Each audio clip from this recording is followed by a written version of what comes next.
भारत सरकार में हिंदी में चलेगा ना आपको? भारत सरकार में जो आरोग्य मंत्री है हमारे देश के आदरणीय मनसुख भाई मंडाविया जी, डॉक्टर बड़गे जी, डॉक्टर झंवर जी, हमारे माननीय प्रांत संघ चालक जी, इस पूरे प्रकल्प का धुरा संभालने का काम जो कर रहे हैं से हमारे अंदोरीकर जी, उपस्थित नागरिक सज्जन, माता भगिनी,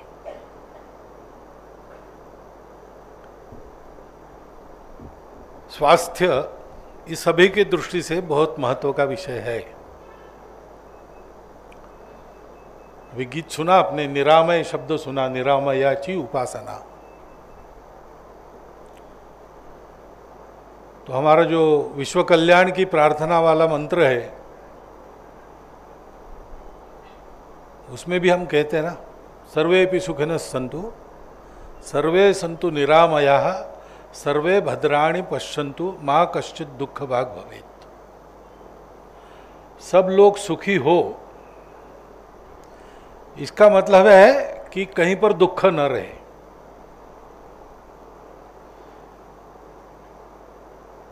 और दुख न रहे, सब सुखी हो, इसलिए दो बातें कही है केवल, सब निरामय हो, सब स्वस्थ रहे, और दूसरी बात कही है सब एक दूसरे को अच्छी नजर से देखे, यानी सब लोग संस्कारित हो, उसके बिना हो ही नहीं सकता। तो दो विषय इसमें आते हैं, मनुष्य जीवन को सुखी बनाना है तो स्वास्थ्य और शिक्षा।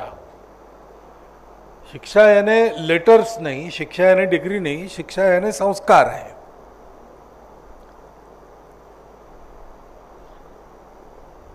स्वास्थ्य के बारे में आज मैंने जो सुना, मुझे बड़ा आनंद हो गया।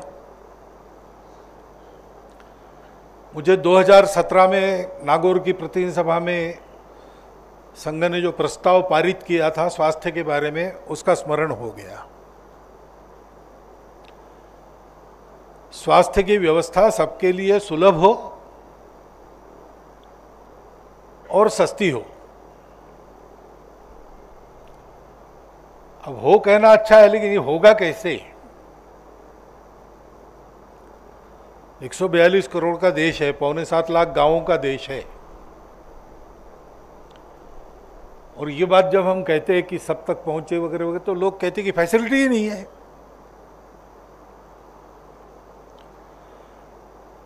फैसिलिटी बाद में आती है, पहले मनुष्य आना चाहिए। फैसिलिटी लाने वाला मनुष्य है ना। कहानी आप सबको पता है कि बचपन में कौरव पांडव गुल्ली डंडा खेल रहे थे, और वो गुल्ली एक ने मारा टोल तो कुएं में जाकर गिर गई। अब वो कैसे निकालना? कुआं बड़ा गहरा है, खाली है, पानी नहीं है, लेकिन उसको निकालने के लिए कैसे अंदर उतरे? तो उनको एक तपस्वी से कोई दिखे वहां, उन्होंने पूछा आप कौन है? तो उन्होंने कहा मैं द्रोणाचार्य हूं। आप कौन है? तो हम राजकुमार है। कौरव पांडव हम है। क्या कर रहे हैं? खेल रहे, लेकिन वो गुल्ली गिर गई कुएं में, तो उसको निकाल नहीं सकते। क्यों नहीं निकाल सकते? निकाल सकते हैं। अब फैसिलिटी नहीं थी, लेकिन द्रोणाचार्य ने दर्भ को अभिमंत्रित करके उस पर छोड़ा बाण जैसा, और दर्भ को दर्भ ऐसा लगा कि उसको खींच लिया बाहर। अब ऐसा हुआ कि नहीं मालूम नहीं, लेकिन बोध तो स्पष्ट है, करने वाला हो तो काम होता है। तो एक करने वाले चाहिए, और उनके पास ज्ञान चाहिए।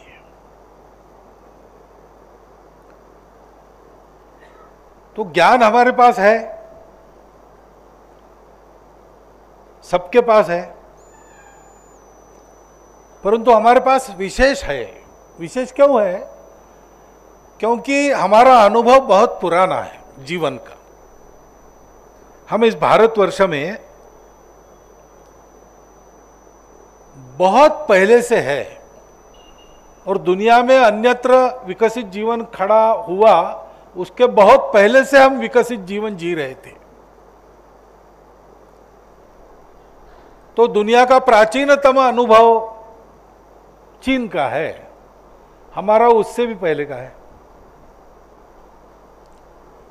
तो जीवन के उतार चढ़ाव, जीवन के सुविधापूर्ण बनाने के प्रयास में अनेक प्रकार के प्रयोग, ये सब हम कर चुके हैं, और वो सारा कर चुके हम, निष्कर्ष प्राप्त हुए। उन निष्कर्षों के आधार पर एक यशस्वी जीवन, वह भी 1000 साल तक, हजारों साल तक हमने जिया। तो उस अनुभव के आधार पर हमारे पास बहुत अच्छा ज्ञान है। वो महत्वपूर्ण बात होती है। प्रत्यक्ष करने का अनुभव जिसको है उसको ज्ञान प्राप्त होता है। तो मैं जानवरों का डॉक्टर हूं। मैं ग्रेजुएट होके सरकारी नौकरी में गया, मेरा एक साथी भी मेरे साथ था। तो हम दोनों ग्रेजुएट लोगों ने ये पाया कि पुस्तक का तो सारा ज्ञान हमारे पास है, हमारे वहाँ जो कंपाउंडर थे उनके पास नहीं था।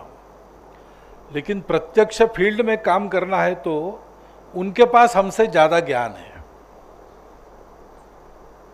तब हमारे ध्यान में ये बात आई कि डॉक्टर होने के बाद भी इंटर्नशिप क्यों करनी पड़ती है, अनुभव लेना पड़ता है। हमारे पास अनुभव है। यह हो गया कि बीच में आक्रमण के काल में हम लोगों ने चलना बंद कर दिया, एक जगह कदमताल करते रहे, तो दुनिया आगे चली गई। लेकिन दुनिया ने अपना अनुभव जो सीखा था वो कम अनुभव था। एक अंग्रेजी शब्द है टाइम टेस्टेड, काल की कसौटी पर घिसा हुआ, वो हमारा था, युगानुयुग से चल रहा है। और दुनिया के विशेषकर पश्चिम के राष्ट्र तो राष्ट्र के नाते 2-3 हजार वर्ष से पुराने कोई भी नहीं है। लेकिन हम परतंत्र हो गए, हमने बढ़ना बंद कर दिया, हम अपने आप को भूल गए। तो अंत में हमने यही मानना शुरू किया, साहेब वाक्यम प्रमाणम।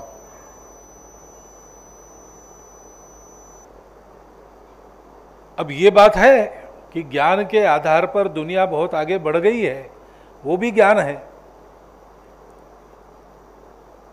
और दूसरी बात यह है जो डॉक्टर बड़गेज ने कही कि आयुर्वेद में बहुत सी अच्छी बातें हैं, लेकिन आज की दुनिया को समझ में आए उस प्रकार उसको प्रेजेंट करना पड़ेगा।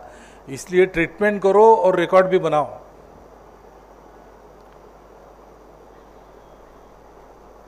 तो हमारा प्राचीन ज्ञान, दुनिया का आधुनिक ज्ञान, इसका स्वीकार अस्वीकार किस कसौटी पर है? वो पुराना है इसलिए लेना, ये नया है इसलिए नहीं लेना, ये नया है इसलिए ये लेना, वो पुराना है इसलिए छोड़ देना, ये दोनों बातें गलत है। हमारा अनुभव हमको बताता है पुराणमित्येव न साधु सर्वम न चापि काव्यम नवमिति अवध्यम संतः परीक्षान्यतरद भजन्ते मूढ़ पर प्रत्ययनीय बुद्धि। तो पर प्रत्यय से करना ये मूर्खता है।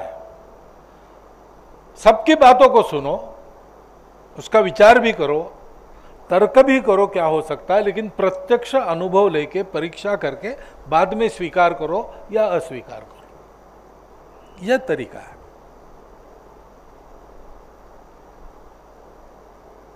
कुत्ता बीमार हो गया किसी का, पड़ोसी के पास कुत्ता था, पहले था, मर गया बाद में। उसको पूछा कि तुमने 10-12 वर्ष कुत्ते को पाला, मेरा कुत्ता बीमार पड़ा है, ऐसा ऐसा लक्षण है, क्या करना? अब वो डॉक्टर के पास जाओ, दूर है दवाखाना, तो उसने कहा कि देखो मेरे कुत्ते को भी ऐसे ही हुआ था कभी, तो मैंने उसको टिंचर आयोडीन पिलाया था। टिंचर आयोडीन कोई पीने की वस्तु नहीं है। तो उसने बोला, इसने घर में आकर एक टिंचर आयोडीन की बोतल लाई, कुत्ते को पिला दी तो वो कुत्ता तड़प तड़प के मर गया। तो ये चिल्लाते पड़ोसी के पास गए, तुमने बताया इसलिए मैंने ये किया। तो क्या हुआ? मेरा कुत्ता मर गया। उसका मेरा भी मरा था। ये परप्रत्यय की चीज ऐसी होती है। हम इतने दिन परप्रत्यय में पड़े थे, कई बातें अपने यहाँ की अच्छी थी, रिकॉर्ड नहीं था हमारे पास, लेकिन अनुभव तो था। उस अनुभव के आधार पर परीक्षा करके रिकॉर्ड हम कर सकते थे, करना चाहिए। क्योंकि 140 करोड़ के देश में स्वास्थ्य सबको सुलभ होना और सस्ता भी मिलना, ये तब तक संभव नहीं जब तक हम दुनिया की जितनी चिकित्सा प्रणालियां है जो आजमाई गई है और यशस्वी है, कौन सी कहाँ योग्य है, ये देखकर हम एक मिलीजुली चिकित्सा का प्रावधान नहीं करते।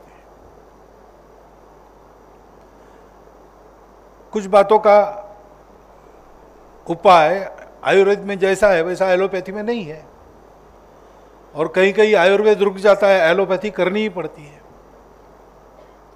दोनों में कुछ ना कुछ तथ्य, अलग अलग अप्रोचेस से स्वास्थ्य का विचार किया।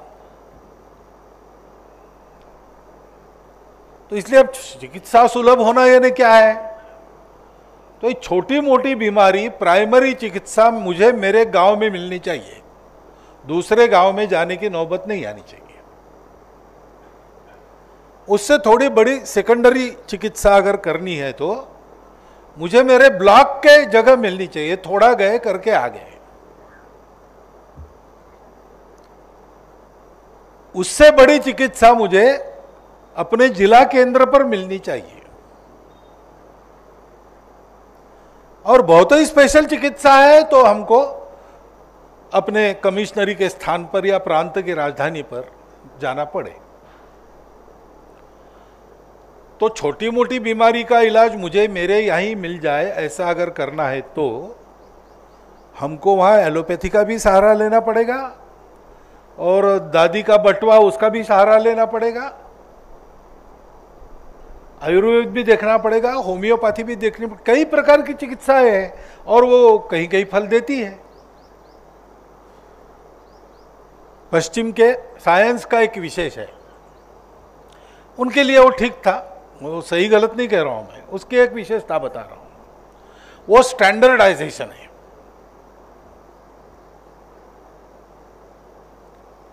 एपीसी लो, आपका सरदर्द बंद हो जाएगा। सब मनुष्यों के लिए एक ही उपाय है। अब होता भी है, लेकिन हमारी चिकित्सा का विशेष है, हमारे यहां कस्टमाइजेशन है। हमारी परंपरा विचार करती है कि आदमी कौन है, कौन सी प्रकृति का है, उसको क्या देना चाहिए। एक ही बीमारी एक ही प्रकार की उतनी ही तीव्रता की मेरे में और मेरे पड़ोसी में है। हम दोनों आयुर्वेद के वैद्य के पास जाते हैं तो पहले नाड़ी देख के दोनों को अलग अलग बताता है, और दवाई भी किसको कहाँ की लगेगी। और कुछ दवाई पुरानी हो जाने के बाद काम नहीं करती, कुछ दवाई सदा काम करती।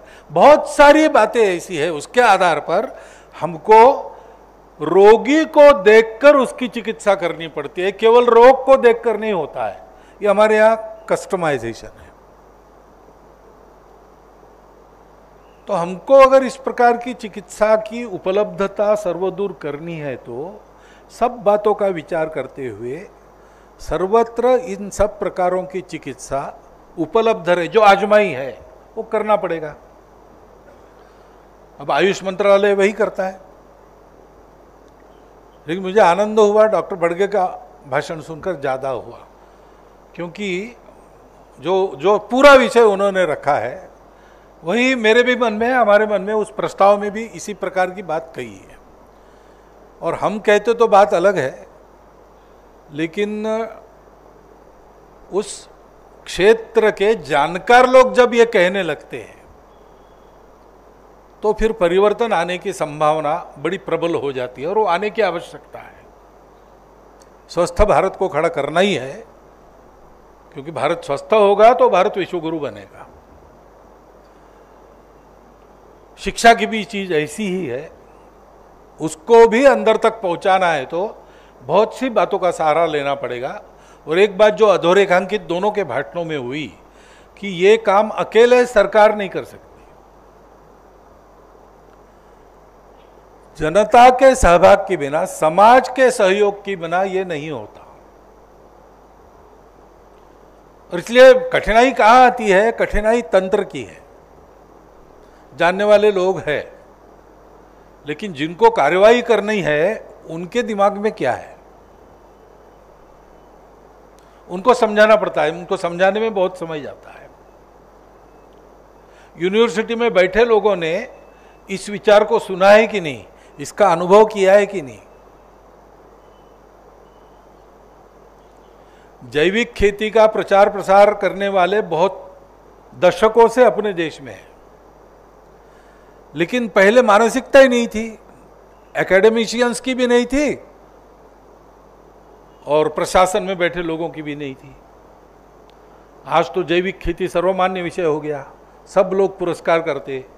लेकिन ये विदर्भ में एक नायडप काका थे, नारायण देवराव पांडरी पांडे, उन्होंने गोबर से खत बनाने की एक विधि निकाली, उसके प्रत्यक्ष प्रयोग किए, डॉक्यूमेंटेशन भी किया, सब था उनके पास।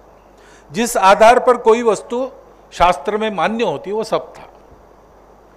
वो लेके सेक्रेटेरिएट में गए कि भाई किसान अपना घर में खाद तैयार कर सकता है, फर्टिलाइजर इंपोर्ट करने की जरूरत नहीं, रासायनिकों से दुष्परिणाम से भी लोग बचते हैं और हमारा इंपोर्ट वो बच जाता है। तो मंत्रियों से परिचय था, इसलिए सेक्रेटरी को सुनना पड़ा। लेकिन वो सुनने के बाद वो कमरे के बाहर गए तो उन्होंने वो फाइल उठा के कचरे के बास्केट में डाल दी। तो ये मन ये बड़ा है, आखिर सारी बातें मन के भाव से निकलती है। हम लोग संघ के लोग काम करते रहते हैं ना, हिंदू समाज को एक बनाने का, लेकिन वो जात पात की बात आती ही है, कई बातें होती है। तो हमारे कार्यकर्ता भी कितने दिन करना, ये तो कुत्ते की पूंछ को सीधी करने जैसा काम है सब, इस विशाल समाज को एक बनाना। लेकिन 22 जनवरी को सुबह 11 से 12:30 तक संपूर्ण देश एक था। ये कैसे हो गया? तो मन का भाव जगा, जो देश के मन में भाव है उसी का वर्णन हम कर रहे थे, उसी के लिए कह रहे थे। लेकिन बहुत कठिन था, आगे बढ़ रहे थे धीरे धीरे, बहुत परिवर्तन आया, लेकिन फिर भी बहुत जाना बाकी भी है। तो कार्यकर्ताओं के, सामान्य कार्यकर्ताओं के मन में होगा कि नहीं, ये प्रश्न कायम रहता है। लेकिन एक क्षण आता वो भाव जग गया, तो हम देखते कि सारा देश एक है। अयोध्या में पूरे देश का प्रतिनिधित्व है और संपूर्ण देश में घुमंतु लोगों के पालों पर, टांडों पर भी वही बात है। उस समय दूसरा कोई व्यक्ति दूसरा कुछ नहीं सोच रहा। ऐसा ही जब अपने देश पर आक्रमण होता है तब हो जाता है, क्योंकि मन का भाव जागता है, देशभक्ति जागती है, हमारी संस्कृति की परंपरा मन में जागती है, तो देश एक होकर काम करता है। तो ये बौद्धिकों में समझाने की आवश्यकता है और मनुष्यों के मन में भाव जागरण की आवश्यकता है। ये दोनों जब साथ चलेगा, उसके साथ शासन प्रशासन चलेगा, तो बहुत परिवर्तन आएगा। हमने पिछले कुछ वर्षों में ये देखा ही है। कोरोना के खिलाफ इतनी बड़ी लड़ाई हमने जीती। क्यों जीती? क्योंकि शासन ने कहा वैज्ञानिकों पर मेरा विश्वास है, हमारा विश्वास है। प्रशासन भी उसी लाइन में हो गया और हम भी उसी प्रकार के हो गए ना। हमने क्या किया इसमें? हमने दिए जलाए, हमने थाल बजाए। कुछ तथाकथित बुद्धिवादी लोग हंसे भी होंगे उसको कि कोरोना थाल बजाने से कोरोना थाल बजाने से नहीं भागता, लेकिन कोरोना भगाने के लिए जो करना पड़ता है पूरे समाज को, थाल बजा के समाज जुटता है। इस भाव का बड़ा महत्व है और इसलिए वो बात आ गई। मैंने भी वो बातें सुनी।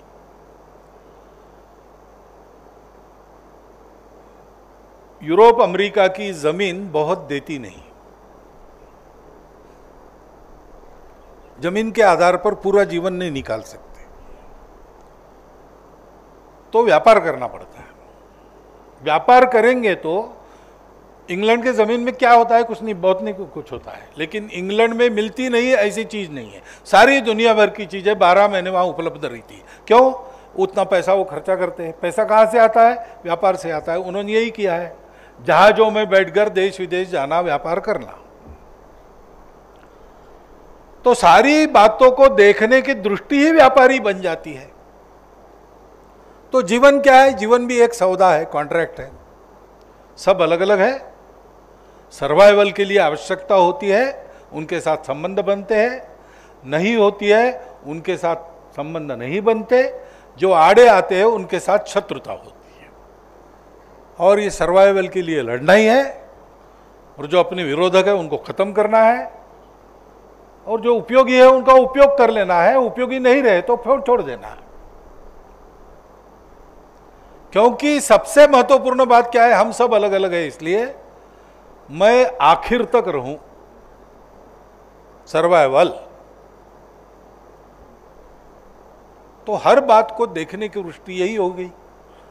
तो कई वर्ष पहले मैंने हमारी शिक्षा मंत्री का एक विधान सुना कि हमारा शिक्षा क्षेत्र $3 ट्रिलियन की इकोनॉमी है। अपने बच्चे को पढ़ाना ये कोई अर्थशास्त्र है क्या?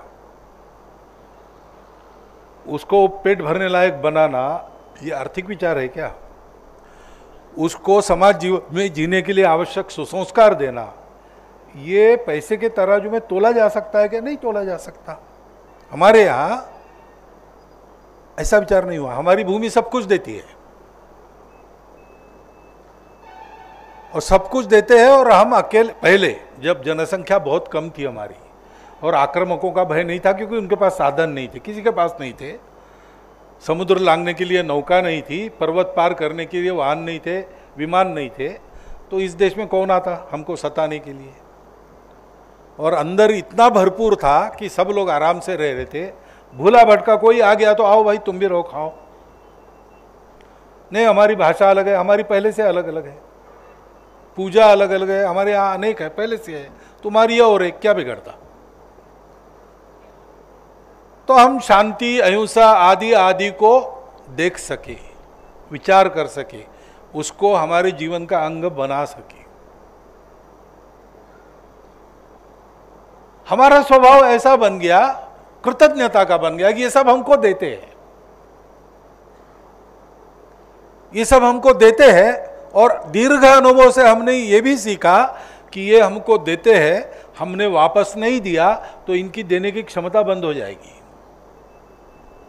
और इसलिए पहले से हमने इसका विचार किया, जो भंडार शक्ति है यानी स्टोर्ड एनर्जी है, उसका हमने उपयोग नहीं किया, फ्लोइंग एनर्जी का उपयोग किया। हमारे सामने सर्वाइवल का प्रश्न नहीं था, क्योंकि हमने ये भी फुर्सत में खोज लिया था कि सर्वाइवल निश्चित है, वो रहता ही है, शरीर बदलता है, बार बार जन्माता है, कर्मों के फल भोगने पड़ते हैं, इसके लिए जन्म पुनर्जन्म मिलता है। जन्म मरण से चक्र के बाहर गए तो अमर हो जाते हैं।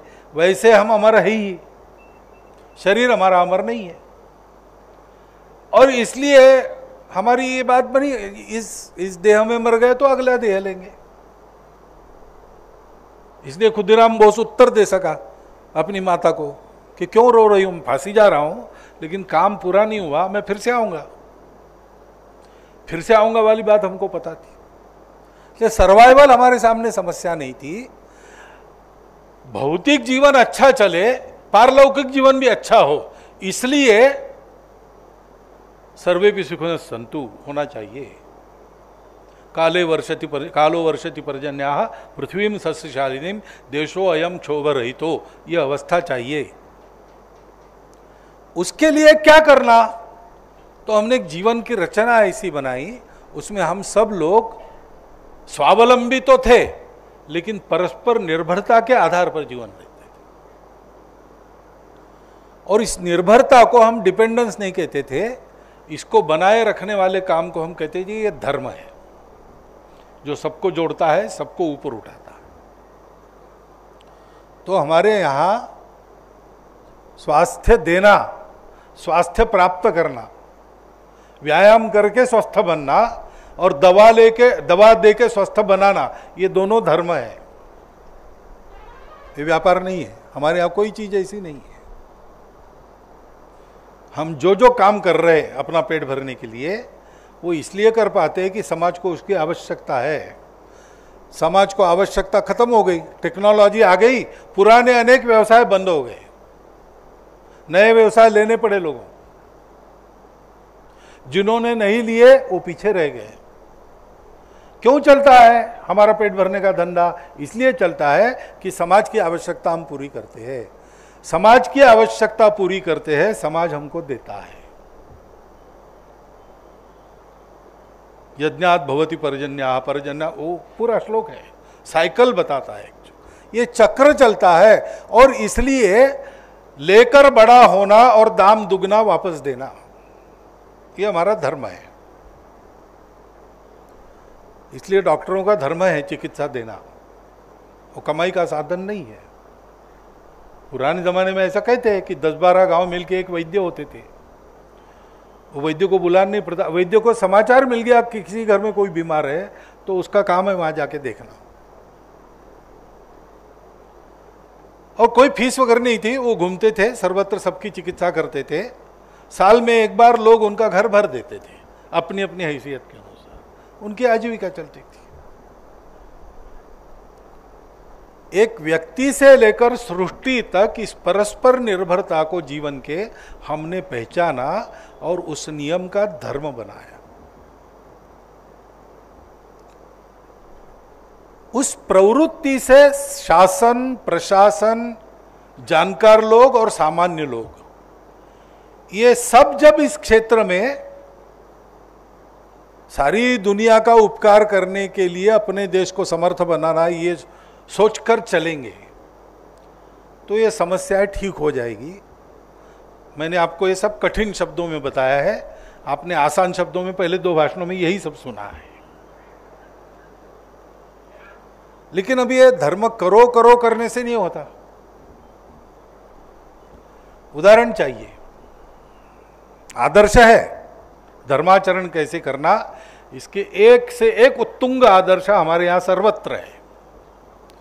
लेकिन वो आदर्शों के प्रकाश में चलने जब जाते हैं तो कंटका किरण मार्ग दिखता है, सामान्य व्यक्ति का साहस नहीं होता। शिवाजी महाराज की जयंती करेंगे, पूजा करेंगे, हार पहनाएंगे, नारे देंगे, सब करेंगे, और शिवाजी महाराज फिर से आओ, प्रार्थना भी करेंगे, मन से करेंगे। यही एक क्लॉज जोड़ देंगे कि शिवाजी महाराज जल्दी आओ, आपकी आवश्यकता है, मेरे घर में मत आना, पड़ोसी के घर में आना। क्योंकि हिम्मत नहीं होती। शिवाजी महाराज ने कितना उत्तुंग परिश्रम और त्याग किया है, कितना सहन किया है। फिर हम कहते नहीं, वो तो वही करना जाने, हम उनके सामने क्या है, हम नहीं कर सकते, हम नहीं कर सकते, नहीं होता। हमको करना होगा तभी होगा, हमको करना होगा तब भगवान की उंगली लगेगी, हमारी अपनी अपनी लकड़ी लगेगी तब। इसलिए अपने जैसे लोग कर रहे, ये उदाहरण चाहिए। स्वामी विवेकानंद अस्पताल यहां पर आ गया तो इस भाग की एक बड़ी आवश्यकता अच्छी तरह से पूरी होने लगी। अब ये जो मैंने कहा प्राइमरी केयर गांव में वगैरह वगैरह, वो भी सपना, टर्शरी केयर लातूर तक आ गई, अब जिलों तक जाएगी। तो स्वास्थ्य की एक व्यवस्था हो जाएगी, जैसे वर्णन किया है उस प्रकार की एक स्वास्थ्य की स्थिति अपने देश में होगी। लेकिन उससे भी महत्व की बात मैं ये मानता हूं कि ऐसी स्वास्थ्य की स्थिति निरंतर बनी रहे, इसलिए जिस प्रकार का तंत्र चाहिए वो तंत्र खड़ा करने के लिए समाज के लिए परिश्रम होना चाहिए। उस परिश्रम की प्रेरणा इस उदाहरण से मिलती है। 4 डॉक्टर्स आए, डॉक्टर साहब, डॉक्टर कुकड़े साहब आए, सब लोग आए, उन्होंने काम किया। आज 4 ही है क्या? बढ़ गए। डॉक्टर साहब की पीढ़ी के लोग ही है क्या? नई पीढ़ी दिख रही है। ये क्यों चला? किसी ने किया, उस करने से लोगों को अनुभव हुआ कि इसमें सार्थकता है, इसके लिए समय देना चाहिए, इसके लिए त्याग करना चाहिए, और हम कर सकते, क्योंकि ये कर सकते तो हम क्यों नहीं कर सकते?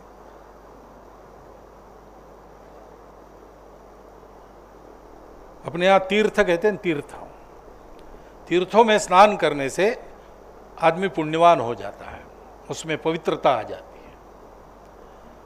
ये क्या होता है? ये इसी होता है। स्नान करना महत्व की बात नहीं, वहां जल होना महत्व की बात नहीं, वहां किसी महात्मा की तपस्या रहती है। उस तपस्या के फलों का, उस तपस्या के आधार पर जीवन जीने वालों का, अपने जैसे लोगों का वहां दर्शन होता है। स्नान के साथ साथ ये जब देखते हैं तब अपने मन का सारा कली कलमश हर जाता है, और हम भी एक स्वार्थी मानव से दूसरों का विचार करने वाले, उनके लिए छोटा मोटा कुछ करने वाले, अपनी शक्ति लगा देने वाले वास्तविक अर्थ में मनुष्य बन जाते हैं। ये काम ऐसे केंद्रों से होता है। ये आधुनिक काल में हमारे लिए तीर्थ है। यहां आना, स्नान करो ना करो, लेकिन यहां देखना, यहाँ जो ऊर्जा है, यहाँ जो उस विचार का वातावरण है, उसमें अपने आप को सराबोर कर लेना, और थोड़ा चिंतन करेंगे तो इसमें हमारा कर्तव्य बोध हमको प्राप्त होता है। ये होना चाहिए। और इसलिए अभी यहाँ तक आ गए, आनंद का विषय तो है ही। हम काम कर रहे, वो बढ़ रहा है।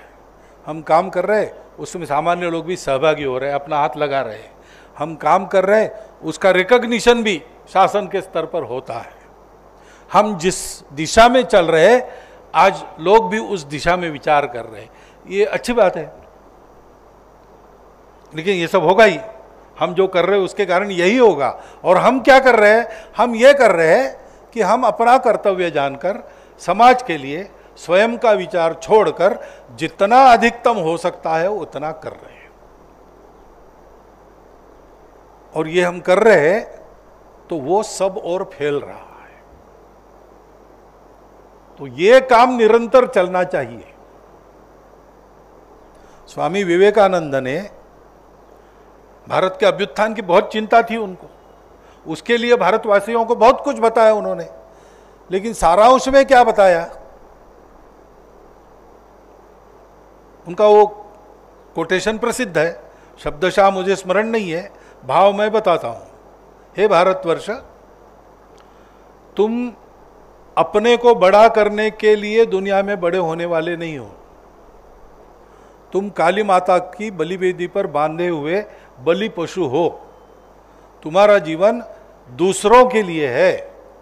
विश्व कल्याण के लिए हलाहल पीने वाले शिव तुम्हारे आदर्श है। उनकी शक्ति की तुम उपासना करो। कायरता छोड़ दो। निर्भयता ही जीवन है, कायरता मृत्यु है। प्रार्थना करो माते की, हे मातेश्वरी मुझे शक्ति दो, मेरी दुर्बलता हटाओ, मुझे मनुष्य बनाओ मां, मुझे मनुष्य बनाओ। हमारे लिए ये प्रार्थना है, हमको करने की ये प्रार्थना है, हमको बनने का ये काम है। भारतवर्ष को विश्व गुरु बनाना है। तो उसका दृश्य रूप तो हम बता ही सकते हैं, टेक्नोलॉजी ऐसी रहेगी, ये रहेगा, वो रहेगा, लेकिन इन सब के मूल में क्या है? भारतवर्ष का समाज आहार निद्रा भय मैथुनंच इतना भर जीने वाला पशु समाज नहीं है।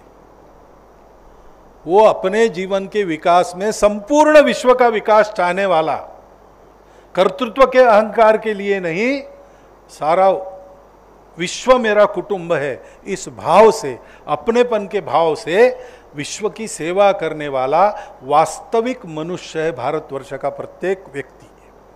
ये स्थिति हो जाए तो हमारे सपनों का भारत और भारत के सपनों की दुनिया, ये दोनों हम बहुत अल्पावधि में, शायद इसी देह में इन्हीं आंखों से देख सकते हैं। इतनी समय की अनुकूलता आज हमको प्राप्त है। विवेकानंद रुग्णालय को देकर इसका विचार आप कीजिए। इतना एक छोटा अनुरोध रखता हूं और मेरे शब्द आपने सुन लिए, इसलिए धन्यवाद देता हुआ मेरे विचार को समाप्त करूं।